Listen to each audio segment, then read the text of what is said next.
The leader of the Society of St. Pius X is asking Catholics to prepare for the upcoming bishop consecrations with calmness, prayer, and charity, not anger or triumphalism.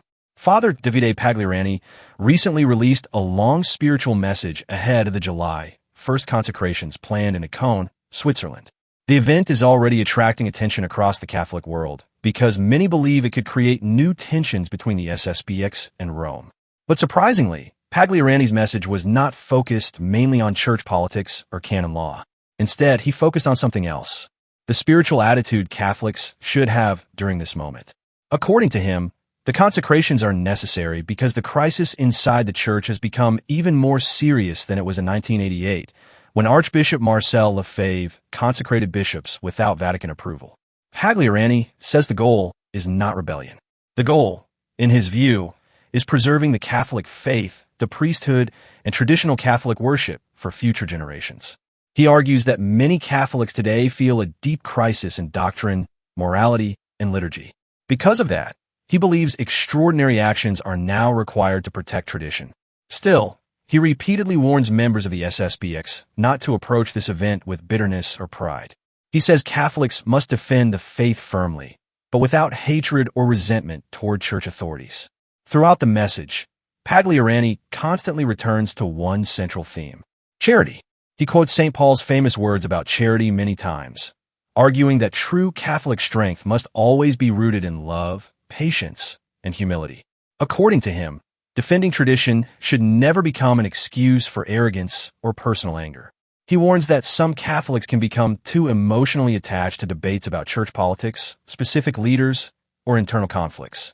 And when that happens, bitterness can slowly replace charity. Pagliarani says this would completely damage the spiritual purpose of the consecrations. He also acknowledges that some church authorities may eventually accuse the SSPX of schism or even declare new excommunications. But he insists the society must still respond peacefully and respectfully.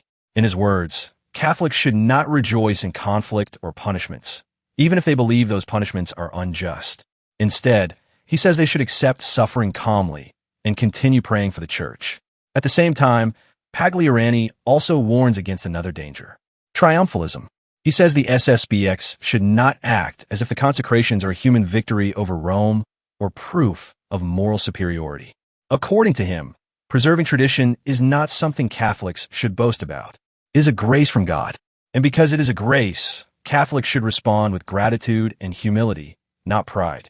Pagliarani repeatedly explains that the SSPX does not see itself as creating a separate church. Instead, he says the society exists to remain faithful to the Catholic Church and to preserve traditions that belong to the whole Church, not just one group. He argues that the SSPX ultimately wants all Catholics to benefit freely from traditional doctrine, the traditional Mass, and traditional priestly formation. One of the strongest parts of his message focuses on balancing firmness with gentleness. Pagliarani says Catholics must clearly oppose doctrinal confusion and defend the faith strongly. But he also says this defense should never become hostile or insulting. Even toward bishops and church leaders, he urges Catholics to remain respectful and charitable. Toward the end of the letter, Pagliarani points to the example of the Virgin Mary. He describes her as the perfect model of strength, sacrifice, patience, and love. Even during the suffering of Christ's passion, he says Mary never became bitter or hateful. For Pagliarani, that is exactly the spirit Catholics should imitate now. As the July 1st consecrations approach, his message is ultimately very simple: remain calm, remain faithful, defend the truth firmly, but never lose charity in the process.